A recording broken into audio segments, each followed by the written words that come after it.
Hello বন্ধুরা, গঙ্গাধর আজকের পর্বে আপনারা দেখতে পারবেন গঙ্গা অর্জুনের মাথা টিপে দিচ্ছিল। এটা স্বপ্নে দেখেছে অর্জুন। হ্যাঁ বন্ধুরা, এমনটাই দেখা যাবে আজকের এই পর্বে। বিস্তারিত ঘটনা জানতে ভিডিওটিতে লাইক করে চ্যানেলটি সাবস্ক্রাইব করে পাশেই থাকুন। সমস্ত ঘটনা শুরু থেকে শেষ অবধি দেখুন, তাহলেই বুঝতে পারবেন। গঙ্গা পুলিশের ট্রেনিং দেওয়ার জন্য বাড়ি থেকে বের হবে, তার আগে ঠাকুরকে নমস্কার করে নিয়েছে। তখন পিয়ালি আরতি দিয়ে গঙ্গার মাথায় হাত ছুঁয়ে দেয় এবং তার জেঠিমা তার মাথায় ফুল ছুঁয়ে দেয় এবং তাকে আশীর্বাদ করে সে যেন খুব ভালোভাবে ট্রেনিং দিয়ে বাড়ি ফিরতে পারে। তখন তারা এখান থেকে চলে। তখন গঙ্গা ঠাকুরের সামনে দাঁড়িয়ে তাকে ঠাকুরের প্রণাম করে আর বলে যে, ঠাকুর তুমি আমার অনেক বড় উপকার করলে, আমার পুলিশের চাকরিটা পাইয়ে দিয়ে। এখন তুমি যদি আমার বাবা মা জীবনে একবার হলেও যদি আমি আমার বাবা মাকে দেখতে পারতাম, যে তারা দেখতে কেমন, তারা কেমন ছিল, কেনই বা আমাকে ফেলে দিল ওই গঙ্গার পানিতে, এইসব কিছু চিন্তা করতে থাকে। তখন জেঠিমশাই বাইরে ডাকছিল যে, গঙ্গা কোথায়, উঠতে দেরি হয়ে যাচ্ছে, আমি তো সমস্ত কথা বলে নিয়েছি ট্রেনিং সেন্টারে, যদি কোনো সমস্যা হয় তারা আমাদের জানাবে। এইসব কথা অর্জুনকে ডেকে বলল জেঠুমশাই। তখন অর্জুন এসব কথা শুনে শান্তি পায়, কারণ সকল কিছু ভালো হলে ভালো।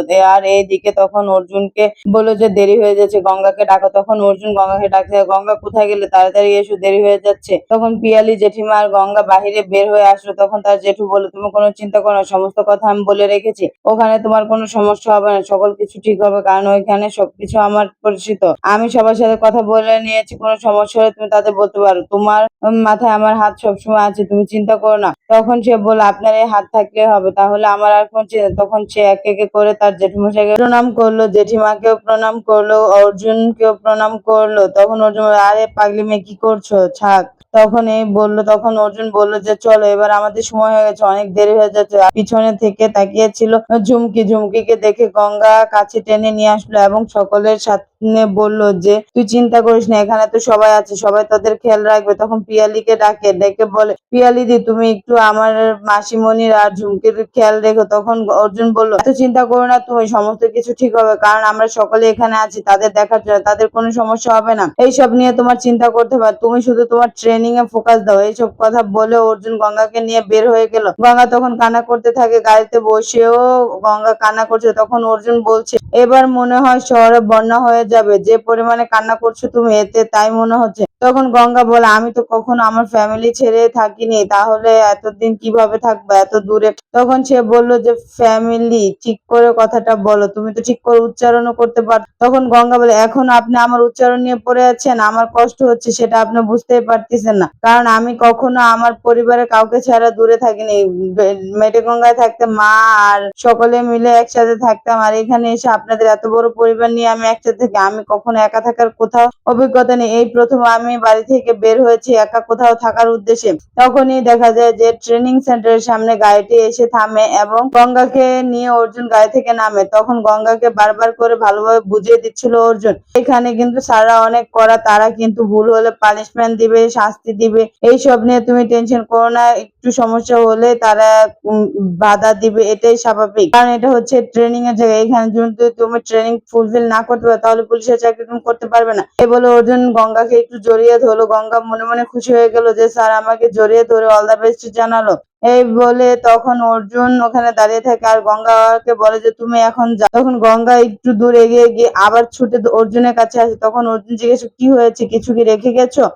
তখন গঙ্গা বলেন, না আমি কিছু রেখে যাইনি, এখানে এসেছি আপনাকে কিছু বলার জন্য। তখন সে দৌড়ে গিয়ে তার কাছে বলে যে, শুনুন, আমি যথাও বাড়িতে থাকবো না, ওই ফুলটুসি না না মানে অহনা ম্যাডাম আপনার কাছে আসবে, এসে আপনাকে এটা সেটা বলবে, আপনি নিজের দিকে খেয়াল রাখবেন এবং নিজেকে সতর্ক রাখবেন, এটাই হচ্ছে আমার কথা। এই বলে ওখান থেকে গঙ্গা ছুটে পালালো। আর অর্জুন তখন নিজে নিজে পেঁচাল পাচ্ছিল যে, এই মেয়েটা বেশি কথা বলে, এই মেয়ের দিয়ে কিচ্ছু হবে না, এই মেয়ে সবসময় খালি আজাইরা কথাবার্তা চিন্তা করে।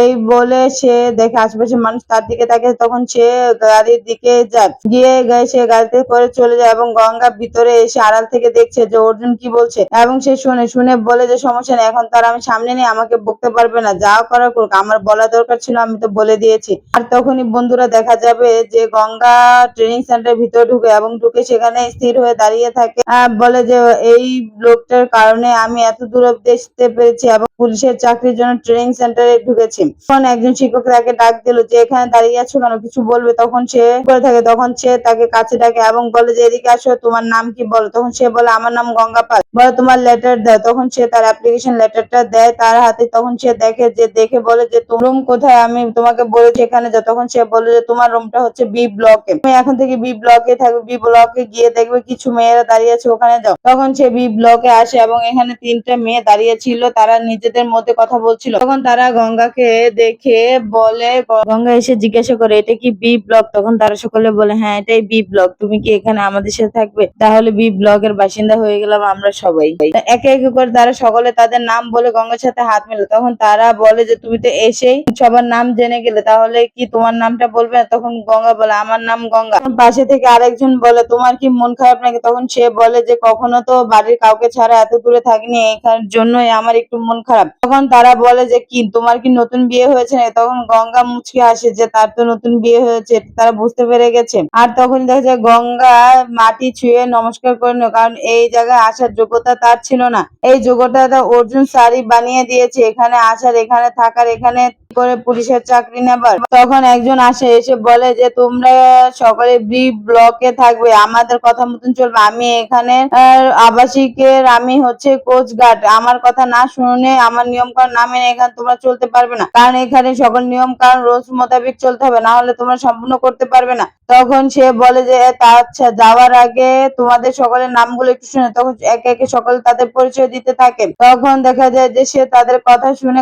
চোখ বন্ধ করে ওই কণ্ঠস্বর রিয়েলাইজ করছে এটা আবার গঙ্গা। তাকে জিজ্ঞাসা করে ম্যাম আপনাকে একটা কথা জিজ্ঞাসা করি? তখন বললো হ্যাঁ বলো। তখন বললো আপনি আমাদের নাম জিজ্ঞাসা করলেন, এখন চোখ বন্ধ করে কেন শুনলেন? তখন সে বললো আমি তো এসেই তোমাদের চেহারা দেখে ফেলেছিলাম, তাই না? আমার তো অনেকের নাম মনে রাখতে হয়, তার জন্য আমি চোখ বন্ধ করে তোমাদের গলার স্বরটাও অনুভব করে নিলাম, যাতে তোমাদের গলার স্বরে আমি চিনতে পারি, এর জন্য। আর এদিকে তখন তাদের অফিস রুমে নিয়ে গিয়েছিল। তখন তারা ওখানে দাঁড়িয়ে, তখন একে একে স্যাররা তাদের পরিচয় দেয় এবং কড়া ভাবে নির্দেশনা দেয় আজকে তোমরা এসেছো, আজকে রেস্ট নাও, কালকে সকাল 5টা থেকে তোমাদের ট্রেনিং শুরু হয়ে যাবে, একদিনও মিস করা যাবে না, এই 1 মিনিটও লেট করা যাবে না। যদি লেট করে তাহলে তোমাদের পানিশমেন্ট দেওয়া হবে, কারণ এখানে কোনো ছেলে খেলা না, এখানে সবকিছু নিয়ম মাফিক হয় এবং সকল কিছু করা, সেটা তোমাদের মাথায় রাখতে হবে। যাও এখন তোমরা গিয়ে রেস্ট নাও। তখন তারা সকলে ওখান থেকে বলে জি স্যার বলে সকলে ওখান থেকে চলে যায়। যাওয়ার পরে দেখা যায় যে তাদের ট্রেনিং শুরু হয়ে যায়। হ্যাঁ বন্ধুরা, তারা ট্রেনিং করতে শুরু করে এবং তাদের ট্রেনিং এ সকল কাজকর্ম শুরু হয়ে যায়। দেখা যাচ্ছে গঙ্গা ও তাদের সকলে যারা আছে তারা ট্রেনিং করছে, কেউ দড়ি লাফ দিচ্ছে, কেউ বা টায়ার দিয়ে লাফ দিচ্ছে, কেউ ব্যায়াম করছে, কেউ হচ্ছে পিস্তল দিয়ে গুলি করছে, কেউ তীর নিক্ষেপ করছে, এই সব কিছু দেখা যাচ্ছে এখানে। তারা সকলে মিলে সকল কিছু, গঙ্গায় একটা ভুল হয়েছিল সেটা শুধরে দিল তার টিচার এবং সে সেখানে সুন্দরভাবে সেটা কমপ্লিট করলো, তাতে টিচার খুশি হয়ে তাকে অল দ্য বেস্ট। আর তখন তারা সকলে লাইনে দাঁড়ায় এবং টিচারের কথা মনোযোগ দিয়ে শুনতে থাকে। টিচার তাদেরকে বলে কিভাবে ফলো আপ করতে হবে, কিভাবে সমস্ত ট্রেনিং কমপ্লিট করে কিভাবে তারা পুলিশের চাকরি জয়েন করতে পারবে, কিভাবে কতটুকু প্রসিডিউর সম্পূর্ণ করতে হবে, কিভাবে পরিশ্রম করলে তারা সফল হতে পারবে, এই সমস্ত ঘটনা তাদেরকে দৌড় প্রতিযোগিতায় লাগানো হয় এবং তারা দৌড়াতে থাকে। প্রত্যেকদিন তারা অনেক দৌড়ায় এবং অনেক ব্যায়াম করে, অনেক কিছু ট্রেনিং করতে থাকে। এরকম করতে করতে তাদের ট্রেনিং ক্লাসও শুরু হয়ে যায়। তারা ট্রেনিং ক্লাস করতে থাকে, এক্সাম দিতে থাকে। এইভাবে তারা আস্তে আস্তে সামনের দিকে এগিয়ে যাচ্ছিল। তখন গঙ্গা স্যারকে জিজ্ঞেস করে স্যার এটা কি সমস্যা আছে, আমি একটু বুঝতে পারছি না, আমাকে একটু বুঝিয়ে বলবেন? তখন স্যার গঙ্গাকে সমস্তটা বুঝিয়ে বলে। তখন গঙ্গা বুঝে বসে পড়ে এবং লিখতে শুরু করে, যে এরকম ভালোভাবে সম্পূর্ণ করার চেষ্টা করছে, কারণ তাকে সামনের দিকে ফোকাস করতে হবে। সামনে ফোকাস না করলে সে পুলিশ অফিসার হতে পারবে না, আর যদি সে পুলিশ না হতে পারে তাহলে সে অর্জুনের সাথে থাকতে পারবে না, কারণ তার সফল হওয়ার পরে তো অহনা অর্জুনের সাথে বিয়ে করতে চায়, এটা সে শুনে ফেলেছে। এখন তো সে সফলের দ্বার প্রান্তে পৌঁছে গেছে, তার জন্য তাকে ভালোভাবে সফল হতে হবে, না হলে তো সে অর্জুনের কাছ থেকে দূরে চলে যাবে। এই সব কিছু চিন্তা করেছে, আমার তো স্যারের সাথে থাকতে হলে ভালোভাবে পুলিশের চাকরি ট্রেনিং দিয়ে চাকরিটা আমাকে পেতে, সব কথা চিন্তা করছিল গঙ্গা। না হলে তো তার আর অর্জুনের সাথে থাকা হবে না, ওই সাতচুনি অহনা তো তার জীবন থেকে অর্জুনকে সরিয়ে দিবে, অর্জুনের ছাড়া তো সে থাকতে পারে, কারণ অর্জুন তাকে সম্মান করে, ভালোবাসে, স্নেহ করে। এই সমস্ত কথা বলতে থাকে গঙ্গা এবং ভাবতে থাকে সে তো অর্জুনকে ছাড়া কোনো কিছু করতে পারে। অর্জুন তার জীবনে পুরো ঘটনাটি সকলের সামনে নিয়ে আসে, এনে তার সম্মান সে রক্ষা করে দেয়। এইসব কথা চিন্তা করে সে সে যে করেই হোক ফোকাস করতে হবে, তাকে ভালো ট্রেনিং করে ভালো রেজাল্ট করে পুলিশের চাকরি নিতে হবে, তাহলে সে অর্জুনের সাথে সবসময় থাকতে পারবে, অর্জুনের সাথে সাথে থাকতে পারবে। এইসব নিয়ে সে চিন্তা করে। তখনই অর্জুন এসেছে। অর্জুন এসে গঙ্গাকে ডাকে যে গঙ্গা, আমি তো এসেছি তোমার সাথে দেখা করতে। তখন অর্জুন গঙ্গা তো খুশিতে পুরো নাচতে থাকে, কারণ অর্জুন এসেছে গঙ্গার সাথে দেখা। এই কথাটাই সে চিন্তা করতে পারছে না, কিভাবে আসলো অর্জুন তার সাথে দেখা করতে। এতদিন হয়ে গেল অর্জুনকে সে দেখেনি, এখন তো দেখেছি আনন্দে আত্মহারা হয়ে গেল, খুশিতে পুরো পাগল পাগল হয়ে যাচ্ছিল। সে বলে, স্যার আমি তো আপনাকে দেখে পুরো খুশিতে পাগল হয়ে গেছি, আমি আর কি বলবো, এখন তো আমার আর কিছু বলার নেই, আপনি এসেছেন এতে আমি অনেক খুশি হয়েছি। তখন সে কড়া ভাবে ওয়ার্নিং করলো যে তুমি যদি সম্পূর্ণভাবে ট্রেনিংটা মনোযোগ দিয়ে না করো তাহলে পুলিশের চাকরি পাবে না। আমার সাথে থাকতে হলে তো তোমার পুলিশের চাকরি করতে হবে, না হলে তো তুমি করতে পারবে না।